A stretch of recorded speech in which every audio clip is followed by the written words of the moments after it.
안녕하세요. 분당 YBM 대표 강사 탑토익의 이영경 강사입니다. 자, 오늘은요. 영어를 구성하는 데 있어서 가장 기본이 되는 오형식에 대해서 우리 같이 한번 살펴보도록 할 건데요. 오형식이 실제 토익 문제에 어떤 식으로 적용이 되는지 출제가 되는지 이런 부분을 좀 같이 살펴보도록 하겠습니다. 이 영어를 처음 시작하시는 분들, 우리 토익을 처음 시작하시는 분들도 좀 이해할 수 있게끔 최대한 쉽게 설명을 해드리도록 할게요.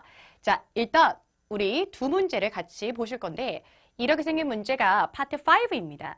이 파트 5에서 가장 기본은 A, B, C, D 보기를 먼저 볼 거. 자, 우리 첫 번째 문제 보세요. A, B, C, D 보기를 쭉 보니까 공통적으로 이렇게 attract이라는 단어가 들어가 있어요. 근데 앞뒤만 살짝 조금씩 다르고요. 두 번째 문제도 보세요. function. 자, 다 비슷하게 function이라는 단어가 들어가 있습니다. 이렇게 뭔가 기본적인 뿌리 자체는 똑같은데 앞뒤만 살짝 바꿔서 표현한 이렇게 보기가 제시된 문제 유형은요. 해석하는 문제가 아닙니다. 처음부터 막 해석하시면 안 돼요. 그러면 어떻게 풀어야 되느냐? 동사를 찾으세요. 이 문장에서 동사가 누군가 이거를 좀 찾아주셔야 돼요. 자, 첫 번째 문제 보세요. 쭉 빈칸 앞뒤를 봤는데 동사라고 할 만한 게 보이지가 않네요. 자, 그러면 빈칸의 동사 자리가 되겠죠. 왜냐면 여러분 영어 문장에서요. 동사는 무조건 필요합니다. 한 문장의 동사 하나는 반드시 필요하고 어느 경우에도 동사를 생략할 수는 없어요. 그러면 이제 동사가 없으니까 빈칸의 동사 자리가 되겠고 A, B, C, D 중에서 동사가 될 수 있는 것은 C번이 정답이다. 자, A번처럼 ing가 붙어있는 애들, 앞에 to가 붙어있는 애들 이런 애들은 동사인 걸 기껏 동사가 아닌 걸로 만들어버리는 거죠. 얘네들을 준동사라고 불러요. 그래서 얘네들은 동사가 될 수가 없고 이렇게 D번처럼 TION으로 끝나면은 명사의 형태입니다. 네, 그래서 정답은 C번인 거죠. 자, 두 번째 문제도 쭉 봤는데 비슷하니까 동사를 먼저 찾아야 되겠군요. 쭉 봤어요. 동사 여기 있다. 비동사. 자, 비동사 찾았어요. 그리고 빈칸의 위치가 동사 앞에 있죠. 자, 근데 여러분 요거 하나 알아주세요. 오브 있죠? 요거 전치사라고 불러요. 전치사가 눈에 보인다. 그럼 앞에서 괄호를 여십시오. 그리고 얘가 이끌어주는 명사까지는 통째로 괄호를 묶어서 소거할게요. 이거 없다고 생각하세요. 자, 그러면 동사를 기준으로 앞에 나와 있는 거 주어라고 부릅니다. 그리고 주어 자리에는 명사가 정답이다. 명사 찾는 문제예요.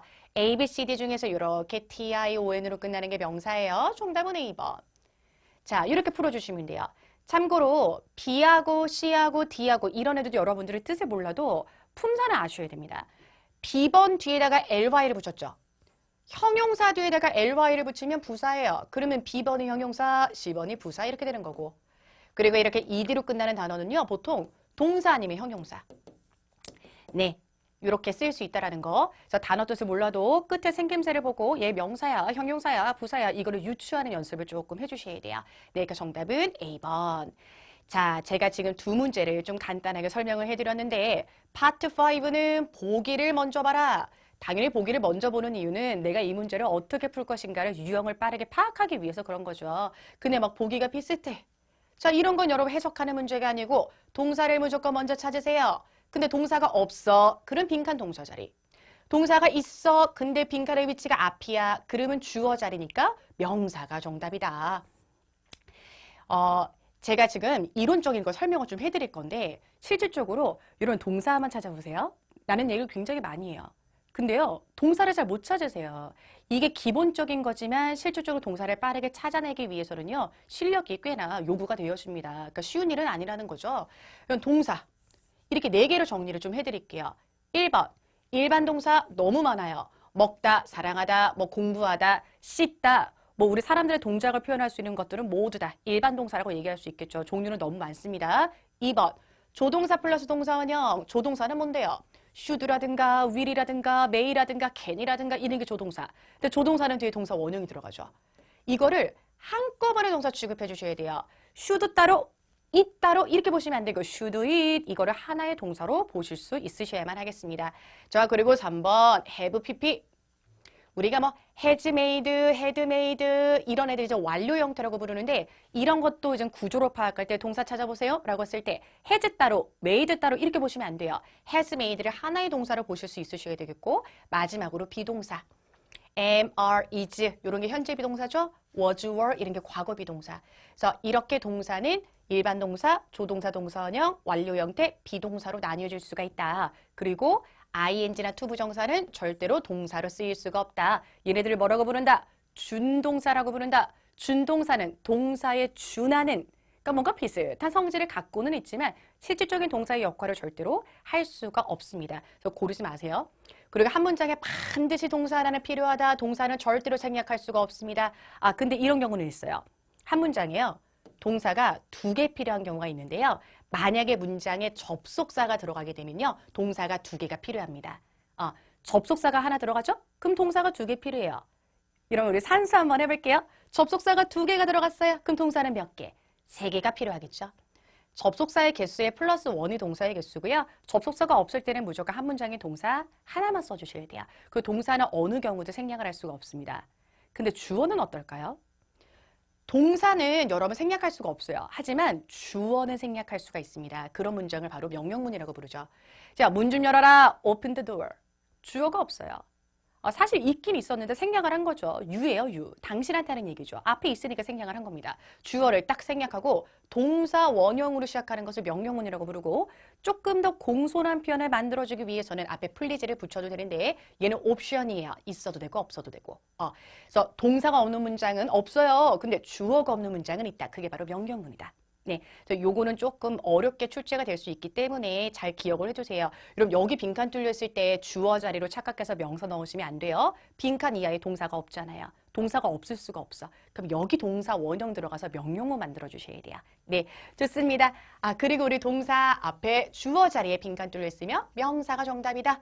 명사를 대신하는 대명사도 가능하다라는 거. 그래서 주어 동사에 관련된 문제 우리 아까 같이 보면서 이론적인 것까지 연결을 조금 해드렸습니다. 자, 그러면 다음 유형으로 한번 넘어가 보도록 할게요. 또 이제 2문제를 한번 풀어볼게요. 자, 역시나 보기가 어때요? 비슷비슷합니다. 그러면 이제 동사를 먼저 찾아주셔야 돼요. 첫 번째 문제에서 동사는 얘네요. will accept. 역시나 조동사 플러스 동사 원형 하나의 동사로 이해를 좀 해주시고. 자, 얘가 동사고 빈칸의 위치가 어때요? 뒤에 있어요. 우리가 동사 뒤에 나오는 것을 목적어라고 불러요. 이 동사 뒤에 이제 목적어 자리에 이렇게 빈칸에 뚫려 있을 때는요. 명사가 정답이다. 역시나 명사를 고르는 문제입니다. TION으로 끝나는 게 명사니까 정답은 D번이 되는 거죠. 이런 동사가 이렇게나 중요한 거예요. 동사를 잘 찾으면 앞에 주어 자리에도 명사가 정답, 뒤에 목적어 자리에도 명사가 정답, 동사 기준으로 양쪽에 명사가 정답이다. 이렇게 동사 뒤에 나오는 걸 목적어라고 부르고 이 목적어 자리에는 명사가 들어간다는 거 잊지 마세요. 네, 2번째 문제 보실게요. 여기 있어요, 동사. 근데 여러분 얘는요 조금 헷갈릴 수가 있습니다. 우리가 is 같은 동사를 비동사라고 부르잖아요. 그죠? am, are, is 이런 걸 비동사라고 부르는데 비동사는 사실 다른 동사들하고 성격이 조금 달라요. 얘는 이렇게 뒤에 나오는 걸 목적어라고 하지 않고요. 보어라고 하는 다른 문법적인 용어를 씁니다. 일반적으로는 동사 뒤에 들어가는 게 목적어인데 비동사, 얘는 뒤에 들어가는 것을 보어라고 이야기를 한다. 그리고 이 보어 자리는 뭐가 들어가는가? 보어 자리는요. 명사 아니면요. 형용사 이렇게 2가지의 품사가 들어갈 수 있어요. 그러면 이렇게 후보가 되는 거죠. 자, 명사하고 형용사를 이제 구분하는 거는 제가 조금 이따 다시 한번 설명을 해드리겠지만 여기서는 일단 D번 형용사로 갈게요. 자, 왜냐면요. B번의 명사가 정답이 되려면 해석이 이렇게 돼야 돼요. 주어가 마켓이죠. 시장이 경쟁이다. A가 B다. 이렇게 해석이 떡 떨어져야 되는데 해석이 이상하잖아요. 시장이 경쟁이다. 이건 말이 안 돼요. 그렇기 때문에 시장이 경쟁적이다. 이렇게 뭔가 주어를 설명해 줄 때는요. 형용사가 들어가게 됩니다. 자, 이렇게 빈칸의 위치가요. 동사 오른쪽에 빈칸에 뚫려 있어요. 그러면은 목적어 자리.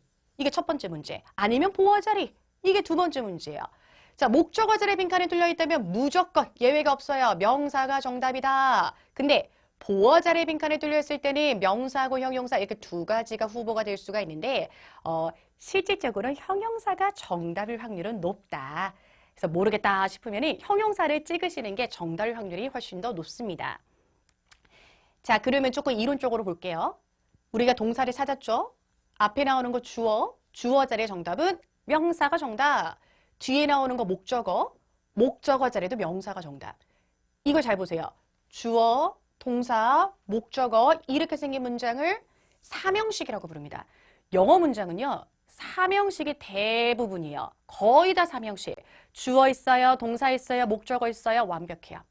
이게 바로 여러분 삼형식이야. 형식은 외우셔야 됩니다. 주어, 동사, 목적어가 삼형식이에요. 근데 어머, 동사가 비동사야. 그럼 뒤에 나오는 건 목적어가 아니거든. 보어야. 그럼 보어 자리에 뭐가 들어가? 명사 아니면 형용사가 들어가. 이렇게 주어, 동사, 보어로 이루어진 문장을 이형식이라고 이야기를 합니다. 외우시는 거예요. 주어, 동사, 목적어는 삼형식. 주어, 동사, 보어는 이형식이 되겠습니다. 그리고 우리 아까 보어 자리에 명사하고 형용사가 이제 둘 다 들어갈 수 있다라고 이야기를 했는데 구분하는 거는 약간의 해석이 필요하다. 내가 선생님이다. 선생님이 나예요. A가 B고요. B가 A고요. 이렇게 동격 관계가 딱 떨어졌어요. 이럴 때는 명사. 근데 네가 똑똑함이다. 너무 이상한데요. 너하고 똑똑함은 동격 관계가 아닙니다. 너가 똑똑하다. 이제 이렇게 설명을 해주는 관계인 거죠. 이럴 때는 보통 형용사가 들어간다. 근데 보통 제가 형용사 보어가 정답으로 많이 나온다고 했던 거 여러분들 기억하시죠? 명사 보어가 정답일 때는 이런 힌트가 있을 가능성이 높아요. 참고로 알아주세요. 더 이렇게 뭔가 내 뒤에 명사가 들어가 이런 힌트들이 나올 가능성이 굉장히 높습니다. 그래서 참고해 두시면 좋을 것 같아요. 자, 이거 여러분들 외워주셔야 되겠네요. 비동사만 보어를 취하는 것이 아닙니다.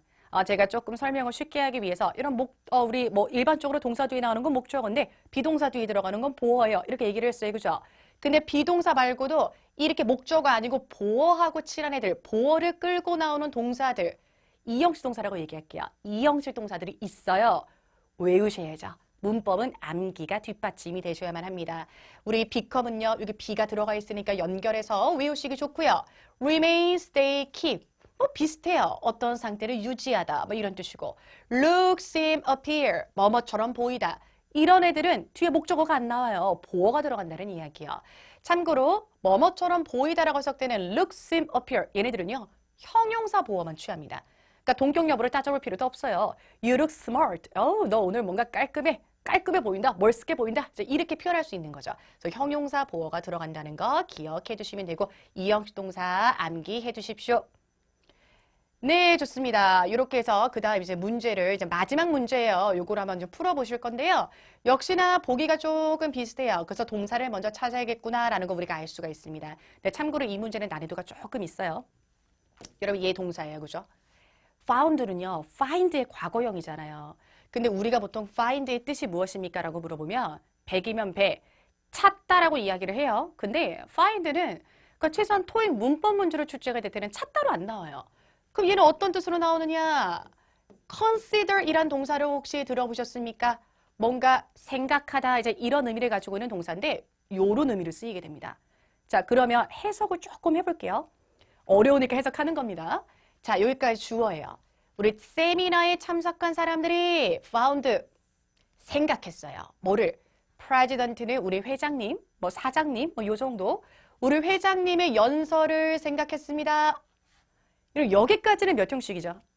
여기까지는 3형식이에요. 주어, 동사, 목적어. 근데 생각을 하긴 했는데 그 연설이 아니 좋다고 생각했어, 안 좋다고 생각했어, 인상적이라고 생각했어, 이런 거 들어가야 돼. 지금 목적어 옆에 딱 붙어서 목적어를 보충 설명해 줄 수 있는 단어가 필요한데 이런 걸 바로 목적격 보어라고 부릅니다. 그리고 목적격 보어도 보어가 들어가 있잖아요. 우리 아까 보어 자리에 뭐 들어갈 수 있다고 했어요? 명사 아니면 형용사. 두 가지가 들어갈 수가 있는 거예요. 근데 명사하고 형용사는 어떻게 구분하는데요? 동격 관계를 따져보실 건데 목적격 보어니까 바로 옆에 있는 목적어와의 관계를 따져보셔야 돼요. 요거 스피치. 연설이 명사 어디 있나요? 여기 있네요. 연설이 인상이다. 이상해요. 인상적이라고 생각했다. 형용사 A번 정답 이렇게 되는 거죠. 이게 여러분들 5형식입니다. 주어, 동사, 목적어까지 이게 3형식까지는 똑같은데 목적어 옆에 하나 더 붙여서 목적어를 보충해주는 목적격 보어가 붙게 되면은 5형식이라고 이야기를 하게 돼요. 그리고 이 문제를 푸실 때 실제 시간 문제라고 생각을 해보세요. 빈칸이 목적격 보어 자리구나 라는 걸 우리가 알기 위해서는요. 외우고 있으셔야 돼요. 뭐를요? find가 5형식 동사로 출제가 돼서 생각하다 이렇게 해석이 되는구나. 이거를 외우지 않으면은 이게 목적격 보어 자리인지 알 수 있는 방법이 없습니다. 그래서 아까 이형식 동사도 여러분들 암기하세요라고 이야기를 했는데 오형식 동사도 암기를 해주셔야 돼요. 자, 암기하기 전에 잠깐 정리하고 넘어갈게요. 우리가 5개의 형식 중에 보어라고 하는 용어가 들어가는 건 이형식하고 오형식이에요. 이형식에 나오는 보어 있죠. 아까 우리 그 비동사 뒤에 들어가는 보어, 그걸 주격 보어. 그리고 오형식에 나오는 보어를 목적격 보어라고 불러요. 뭐 근데 주격 보어건 목적격 보어든 보어 자리에는 명사 아니면 형용사예요. 동격이면 명사, 그렇지 않으면 형용사. 근데 동격 관계를 따져보실 때 이형식에서는 주어하고 보어의 관계, 오형식에서는 목적어랑 목적격 보어의 관계를 따져보셔야 돼요. 근데 어쨌거나 실제 시험에는 형용사가 정답일 확률이 훨씬 더 높다. 이제 이게 중요한 거죠. 네, 그래서 여기 이제 오형식 동사 이렇게 정리를 해놨습니다. 이미 벌써 뭐 문제 풀면서 이 두 개는 외웠으리라 믿습니다, 여러분들. find하고 consider. 이거 생각하다라는 뜻이에요. find 찾다 아니에요. 그래서 오형식 동사로 출제가 되고요. keep은 아까 사실 이형식에도 있었어요. 얘는 이형식, 오형식 동사가 다 돼요. live도요. call, make, 뭐뭐라고 부르다, 뭐뭐하게 만들다 이렇게 오형식 동사 외우셔야 됩니다. 사실 뭐 종류를 얘기하자면 훨씬 더 많기는 한데 정말 줄이고 줄여서 가장 기본적인 동사들만 정리를 해드린 거기 때문에 반드시 암기를 해주셔야 돼요. 네, 이렇게 해서 지금 형식을 쭉 정리를 해드렸어요. 제가 가장 많은 게 삼형식이라고 했어요. 주어, 동사, 목적어. 삼형식 동사를 외울 필요가 없어요. 왜요? 거의 다 삼형식인데 어떻게 외워요? 못 외우지. 하지만 1형식 동사, 2형식 동사, 뭐 4형식 동사, 5형식 동사는 다 외우셔야 돼요. 근데 1, 2, 4, 5를 다 외워도 3형식보다 개수가 훨씬 더 적습니다. 그렇기 때문에 여러분들은 암기를 하셔야 돼요. 자, 제가 3형식 주어, 동사, 목적어 설명했어요. 2형식 주어, 동사, 보어 설명했어요. 1형식 설명 안 했는데 쉬워요. 주어, 동사 끝났어요. 뒤에 보어도 필요 없고요. 목적어도 필요 없습니다. 그냥 주어, 동사 자체로 완벽한 게 1형식입니다. I worked. 야, 나 일했어. 이게 바로 1형식이에요. 주어, 동사 끝. 그리고 5형식 설명했죠? 주어, 동사, 목적어까지는 3형식이랑 똑같은데 목적어 보충해주는 목적격 보어가 하나가 더 나와. 여기 명사 아니면 형용사가 정답이야. 이게 바로 5형식이에요. find 같은 동사예요. 자, 4형식 설명 안 했는데요. 여러분 4형식은요. 얘는 약간 특이해요. 주어, 동사 다음에 우리 동사 뒤에 목적어 들어가죠. 근데 그 목적어가 2개나 들어가요. 첫 번째 바로 뒤에 나오는 목적어는 사람이에요. 그리고 저기 멀리 떨어져서 나오는 목적어는 사물이에요. 그래서 보통 해석은 누구누구에게 무엇을 이렇게 해석돼요. 뭐 예를 들어서 give me some food. 나에게 약간의 음식을 다오. 이런 게 바로 사형식. 나에게 약간의 음식을 주세요. 이런 식으로. 그래서 우리가 사람 목적어를 간접 목적어라고 부르고 사물 목적어를 직접 목적어라고 부릅니다. 그래서 사람, 사물이 연달아 탁 들어가는 게 바로 4형식이라고 생각을 해주시면 될 것 같습니다. 네, 그래서 1형식부터 5형식까지 정리를 해드렸어요. 사실 이 문법을요, 느낌으로 풀려고 하시는 분들이 굉장히 많아요. 그래 어느 정도는 좀 풀릴 수 있겠지만 실력이 조금씩 쌓이면서 점수가 올라가면서 한계가 분명히 느껴집니다. 그래서 문법 문제는 문법적으로 푸실 수 있으셔야 되고 가장 기본이 되는 게 바로 5형식이에요. 그래서 오늘 최대한 제가 5형식을 조금 토익 문제하고 접목을 시켜서 쉽게 설명을 해드리고자 했는데 요거를 좀 잘 복습을 하셔서 5형식은 더 이상 헷갈리지 않으셨으면 좋겠습니다. 요거 복습해 두시고 또 다른 문법 계속해서 추가하다 보면요. 문법에 대한 자신감이 분명히 생기실 거라고 생각이 듭니다. 네. 이렇게 해서 여러분들 제가 오늘 준비한 강의는 여기까지고 또 다음 편에도 조금 더 기초적인 문법들 여러분들 힘들어하는 그런 문법 내용들을 가지고 쉽게 준비를 해서 오도록 할게요. 네, 그러면 저는 이번 영상 이렇게 마무리하도록 하겠습니다. 저는 분당 YBN 답토익의 이영경 강사였습니다.